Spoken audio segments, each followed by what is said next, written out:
Hello, everybody. Welcome back to another episode 81 of the Canberra Football Show, reviewing the Fed Cup and Australia Cup qualifying finals. Joining us today, special guest, is Russ Gibbs, the man that was commentating both of those finals. Russ, how's it going today? Great job on the weekend. I enjoyed. I was able to catch the women's one live anyway, and I really enjoyed that pre-match coverage you guys did. So well done there.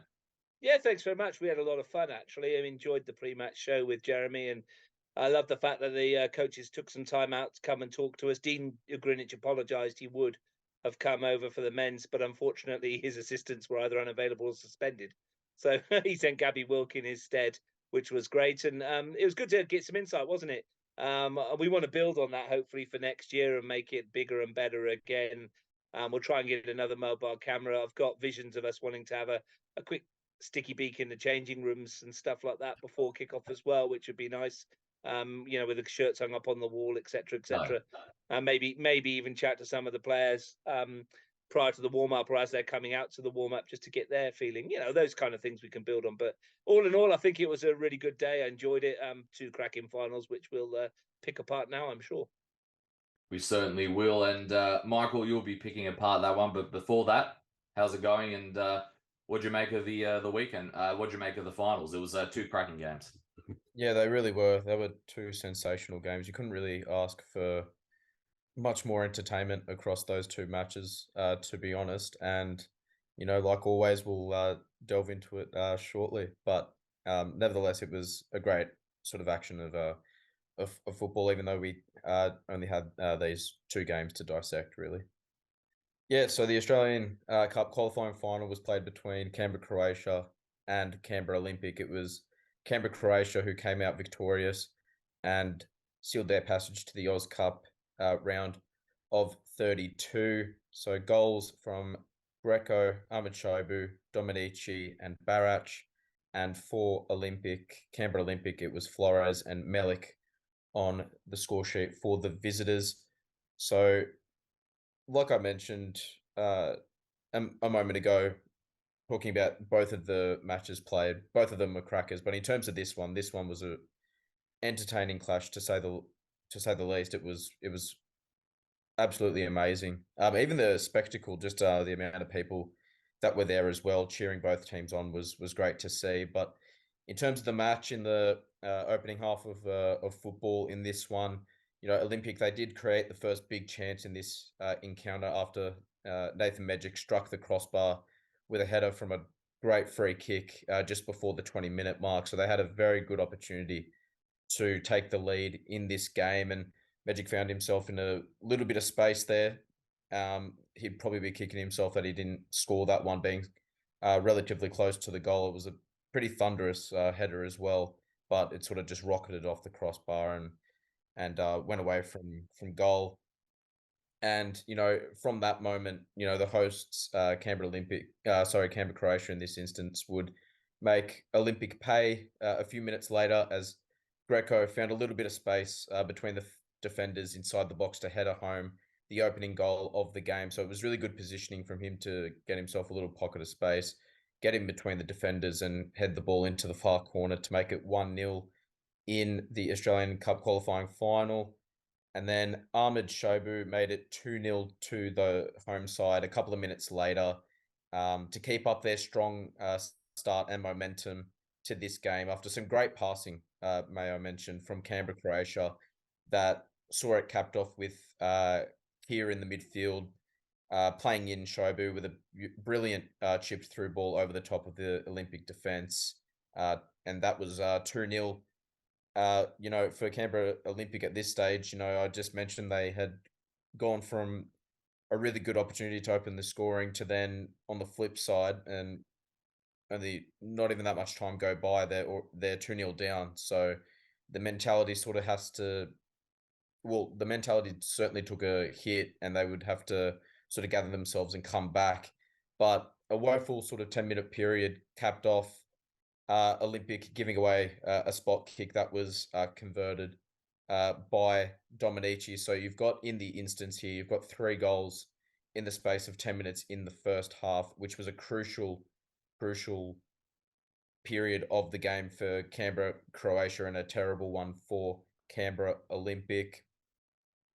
And Olympic were thankful that Daniel Barrett's shot a couple of minutes later, just before the halftime interval, hit the outside of the post, so they could sort of count their blessings at that moment that it was only 3-0, as Barrach was very, very close to making it 4-0, only at the halfway stage of this game. So obviously a lot for Canberra Olympic to ponder and discuss at the halftime break to sort of bounce back and get a bit of a retaliation going after being 3-0 down at halftime. So Olympic started the second period the only way that they could, which was to get the first goal after the break through a nice cutback that was finished off nicely by Flores. So at this stage, they managed to cut the deficit to 3-1. And I think that was a crucial time for them to score, because if Canberra Croatia had managed to make it 4-0, then it was only going to make their task even harder to come back in this game. So they cut the deficit to 3-1 in this instance. And then their hunt for a comeback at that time, around about that time, took a bit of a hit when Magic was shown his marching orders for a second yellow card. So they were put down to 10 men. And, obviously, at that moment, they would have shot their confidence, being 3-1 down and then going down to 10 men. But, they kept persisting. They kept going, Canberra Olympic. They showed why they've actually been playing really well this season, particularly in the league, and obviously getting to this stage of the Oz Cup qualifying final. As, a brilliant corner whipped in from James was headed home by Melik to make it 3-2 in the 85th minute. So it set up a grandstand finish, just what you would have wanted to see as the neutral watching on, whether that was sort of at home on the TV or being there at Deakin Stadium. 3-2 to Canberra, Croatia, with 5 minutes to go. It's set everything up to be an entertaining finish. But, what Canberra, Croatia managed to do was they put the nail in the coffin. And that came in stoppage time when Barrach managed to make it 4-2 to cap off an amazing victory. In like what I said at the top of getting into this matchup, it was an absolutely entertaining encounter between these two teams. 4-2 to Canberra, Croatia in this match. They built that healthy and sustainable advantage at the halftime interval. Second half, obviously, Canberra Olympic made some adjustments to come back in the second half, but ultimately it just wasn't enough, as Canberra Croatia got that crucial fourth goal in stoppage time to cement their place in the round of 32 for the Oz Cup. So it was an absolutely spectacular game. I think Canberra Croatia, they've come under a little bit of scrutiny for the results that have managed to take effect so far during the season in the league, particularly. They really came out in this game and put a massive statement out there to not only Canberra Olympic, who, like I mentioned, have had a very positive start to the season, but also the rest of the NPL men's competition as well. So kudos to Canberra Croatia for cementing their place in the Oz Cup round of 32. Russ, what were your thoughts on this match, as you obviously were there in person commentating on this match? It was a spectacular game, goals galore, entertainment, had everything, didn't it? Yeah, it was a very good encounter, as we all knew it was going to be. It was, I thought in the first half, it was classic Canberra Croatia, wasn't it? They'd had a poor start to the season, but we all knew that they were better than their results suggested. We mentioned that not so long ago, and they got 3 goals in that 10-minute spell, and that's what they used to do back in the day, wasn't it? They'd take teams apart. The swings and momentum are things we've talked about many, many, many times in the past. And you mentioned Nathan Medjic's head off the crossbar early on. If that goes in, maybe it's a different football match. But you won't know. We never will know. But it was really entertaining to watch. Some really good goals scored by both sides. Played in a feisty, proper cup final atmosphere, which was great. Loads of people there, as you said. I think the crowd was north of about 1,500 or so, which was great to see people coming out, filled up lovely on the far side. It was completely full in the stands opposite the cameras, and you couldn't see it, but either side of us, where we were in the commentary gantry, those stands were pretty much half full, either side, which was great as well. Lots of people enjoying the occasion. Lots of youngsters out as well, which was good to see, cheering on their teams. As for the football itself, Croatia deserved the win. I think nobody expected them to be 3-0 up at half time, probably least of all them. We knew that Canberra Olympic would come out fighting in the second half. It was pretty obvious. They did very well to come back into the game and got themselves a sniff. But in going for that last goal, they were picked off with Daniel Balac. Obviously, Seb Usai was in good form, made some good saves themselves. Got to speak to a few of the players afterwards. The funny thing for me was Frank Greco up front. We've been badgering him because he does a lot of the stats for Stats Perform, like Matt did back in the day. He was doing the Stats Perform stuff, so he comes to games and stuff, and he looks at the stats and he does all the bits and bobs for us. And we'd been ripping him. Myself and Frank had a couple of words with him after his missed header against Gungahlin the other week, where he had a pretty much an open goal and missed it completely. I spoke to him before the game, and he said to me, "I've got a header in me. I can feel it." And then, of course, he comes up and scores the opening goal with a header. It's the first header he's ever scored in his entire career. He did say he wanted to score a header, so he's done that now, and what a time to do it. So he was very pleased. Lukman Ahmed Shaibu obviously was ecstatic that he's back in Canberra and he's got himself a medal around his neck and a trophy in his hand and a goal under his belt in a cup final. And of course, Stephen Dominici I spoke to as well, who was he told me that they expected the response from Canberra Olympic. Of course they did, which is why in the second half they perhaps weren't as fluid as they were in the first. And Olympic took it to them. And former corner side will obviously be really disappointed that they've not been able to push Canberra Croatia any further than they did. They've still got quite a lot of fish to fry this season. Of course, they're top of the table. They're leading the way in the MPL, but it'll hurt them that they're not on the national stage. For Canberra, Croatia, though, it's been a long time since they've been here. I think it was 2018 last time they were at this stage of the competition, having won against Gungahlin in that final, and they were knocked out by Hume City, if memory recalls, at Deakin Stadium. So they've got revenge in their minds there. They think they can go deep into this competition in the round of 32. They've got a lot of talent to do so. So huge congratulations to Dean and his team. They were the better side on the day. They took their chances when they came, and they thoroughly deserved the victory. I was trying to click unmute, and we eventually got there. Matt, do you want to get into our next matchup? Obviously, like we mentioned, another entertaining clash. Very good for Canberra football, wasn't it? Oh, it certainly was. The Federation Cup, I thought, was an absolutely outstanding match. This was just before the Oz Cup qualifying final. It was pretty even, I thought, to begin with. It sort of felt like the beginning of the match last week that Jeremy and I commentated on, Belco against Gungahlin, that ended with Gunners winning 2-0.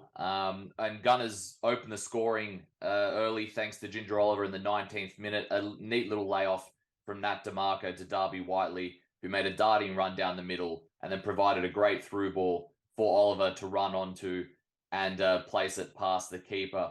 Despite the earliness in this game, you just had to wonder, like I said, like last week, will it play out similar to last week? Belco have had a week to sort of figure out how can they sort of combat that Gungahlin defense, and they answered very soon after that goal, which I'm sure is exactly how this coaching staff would have wanted them to. And 6 minutes later, they equalised. Lisa Carey burst from fullback to run on the end of a big ball from just beyond halfway to put it past Emily Kelly. Belconnen used that momentum to their advantage, and they took the lead 3 minutes later. Bessie Reithmuller held up the ball and laid it off the Pearl team to run onto, neatly dribbled around the keeper and placed it away. Belco at this point had all the momentum, and they were on a bit of a rampage after this. They had dangerous chance after dangerous chance.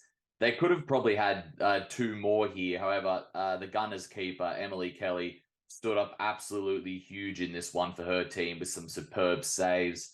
Gungahlin came out bolting in the second half, though, and scored within the opening 15 seconds. Big ball from the defense over the top, to which Dumos couldn't control the ball, and none other than Ginger Oliver pounced and dribbled further up the pitch to place it past the keeper to make it 2-2 for her brace. Pretty even in the middle part of this game. Belco probably had the better of the chances, but Gungahlin had some also. Right near the end, there was a huge save once again from Emily Kelly to deny Riley Ewan, I believe it was, with that shot. And usually, as we say, in the big games, usually get decided by the big players. And it was Belconnen's captain, Talia Backhouse, led by example, scoring the winner literally right at the death. She leapt highest for a corner, from a header from a corner in the 95th minute. So right at the death in this one. Absolute scenes there from Belconnen as they win their 10th Federation Cup final. Heartbreaking way for Gungahlin to lose this one, especially after overcoming that Belconnen momentum late in that first half. If anyone just saw that, they would have thought Gungahlin have some work to do, but they did great to get back into this game. And we mentioned, like I said, we mentioned midweek, how are Belco sort of going to overcome what Gungahlin had defensively. And to be fair, in this game, they did just that. And just looking at it as well, to come back from two finals that they didn't win last year in the Fed Cup final against Olympic and the grand final against Olympic, to lead into this one and win after three finals in a row to win their first, huge for Belconnen here. This squad has come quite some way, Russ, to win their 10th Federation Cup final. What did you make of the game? And of course, as well, no shame in Gungahlin losing this one. They were right in it until the end, especially after overcoming that tough period right at the end of that first half. Yeah, the game could have been done, couldn't it, by half time with a bit more care in the final third from Belconnen United. They were excellent in that final third, and Pearlteen, she was outstanding, really close. She, no doubt in my mind, she would have been player of the match if it wasn't for the outstanding Emily Kelly, who kept her team in it with just some unbelievable saves. And Belconnen United showed some real resilience and character when they went 1-0 down. The mind might have gone back to last year. It may have gone back to the 2-0 defeat the week before. But they kept their cool. And as you mentioned, the most unlikely of goal scorers, really. Lisa Carey used to be a striker back in the day, showed her forwards how it was done, what didn't she, with a wonderful finish into the bottom corner off that build-up. But yeah, Pearlteen was the difference for me in that first half. They could have had any number of goals if they'd had a bit more care in that final third. And you wondered how Gungahlin United would respond, and well, didn't they respond well? 15 seconds into that second half, Ginger Oliver, who for me has been one of the finds of the season. She's been absolutely outstanding. She was great at the Wanderers last year, but she's taken her game to a new level again this year. Her composure in front of goal, her finishing is top draw. But what a conclusion. It was a very even contest. It's what you want. And how lucky have we been this year in so many games that we've seen is that 95th minute winners, 94th minute winners, goals in stoppage time to decide games. It's been an absolute theme of our season. And well, as I said in commentary, I think it was the captain's moment, wasn't it? And the captain's goal. She's led by example. There's not many better headers of a ball in women's football than Talia Backhouse, and that finish was out of the top draw. The delivery though from the corner itself was spot on. Scott Collins' team, we mentioned last year that they lost a couple finals. You have to lose some sometimes to win some. And I could tell beforehand with Jeremy, we walked the pitch before we did our pre-match show, and we happened to wander across towards the Belconnen area where the girls were warming up, and I spoke to Steffi Legends and Pearlteen herself and Ella Palfreman, who was there too. We had a bit of a chat, and they were all very relaxed and kicking the ball around in what was at that time beautiful sunshine. It was so hot at that stage. It was like it was a grand final weekend rather than a cup final weekend. They were super relaxed, playing some keepy uppies and chatting to each other, flicking through the match programs. Gungahlin United at this stage were in the changing room, obviously doing whatever they were doing in the changing room with Andrew Woodman. But you could tell the difference between a side that had been there and had experienced the occasion, and one that perhaps had come very much like Belconnen last year, maybe a year too soon for them. You look at that Gunners outfit, though, and you think, wow, what have they achieved over the last 6 weeks or so in terms of getting to the final, putting their name out there, their first Fed Cup final since, I think, 2015, I think I said.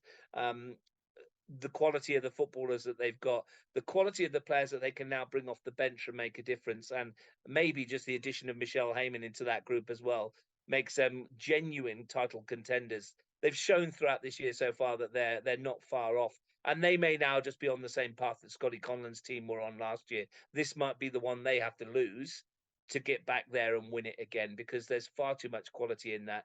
In the end, it was two great sides giving us a really open game of football. Now, from a coaching perspective, perhaps it wasn't ideal. Watching, the entire team charge up this end to get into attacks and try and support, and charge up the other end in transition. It was all played. I spoke to Kenny Woodman about this today in the office. It was all played in transition. It was a bit balmy from a point of view of a coach who might want something a little bit more controlled from his teams, but didn't it make it wonderful from a neutral perspective to watch it, that kind of final? Usually they're really cagey finals, and we got two that were far from it, and let's hope it continues. Just want to make a note though as well about the NPL match we watched on Friday night at the Riverside, which ended 6-4 between Tigers and Gungahlin. That was absolutely madcap and bonkers as well. So we've had three matches over the course of the weekend that, from a neutral perspective, just makes you smile and happy to be part of the NPL scene and the cup scene in Canberra. Yeah, and again, congratulations to Belconnen United on winning their 10th Federation Cup. Russ, thanks so much for joining us for breaking those matches down. You're a busy man, so we'll let you go. But any last words before you head off? Yeah, looking forward to it again. Another busy week of football this week. I've got 4 matches this weekend, which is lovely. Keep us busy. Friday night, Anthony Jagarinic will be with me for Tuggeranong United against Canberra Olympic at Canberra 2. Saturday, I've got Canberra Croatia versus Tigers at the AIS. Frank Cation will be with me at the Riverside at 5:45 as Monero play West Canberra Wanderers. And then on Sunday afternoon, Frank will be with me again as we do Canberra Olympic versus Gungahlin United at O'Connor enclosed. So that's going to be really good. That game has been shifted from Saturday's 7 o'clock slots to Sunday afternoon at 3, which is probably a bit more palatable for everybody involved. And now it's at O'Connor enclosed again. So really looking forward to those games. And as usual, guys, thanks for having me on, and looking forward to chatting more NPL with you a bit later in the year. And keep up the good work with which both of you are doing, and especially Madura on that Instagram account, Michael. Now on to the NPL Round 9 fixtures, Matt. Kicking things off, we've got Tigers FC up against Canberra Croatia, fresh off their round of 32 qualification to the Oz Cup. That will be played Saturday, June 10, 3 p.m. at AIS Grassfield 2. You've then got O'Connor Knights up against Tuggeranong United, Saturday, June 10, 3 p.m. at O'Connor enclosed. Follow that by Monaro Panthers at the Riverside against West Canberra Wanderers, Saturday, June 10 at 5:45 p.m., which is a match that Russ will be commentating on, as you mentioned, with Frank Keisha. And then lastly, we have Canberra Olympic up against Gungahlin United, Sunday, June 11th, 3 p.m. at O'Connor enclosed. Matt, some cracking fixtures there, obviously. What are your thoughts on those before we jump ahead to the NPLW fixtures? Yeah, some intriguing ones, especially ones that really matter at the top of the table, right? Canberra Croatia beaming off that final win, and it's probably perfect momentum to head into a side like Tigers, who are top of the table or tied top of the table with O'Connor with Olympic at the moment, and then obviously another one that really catches my eye is Olympic and Gunners, because Gunners currently in the top 4, Olympic currently tied top after that midweek with Tigers, so it's going to be really interesting to see what happens in those.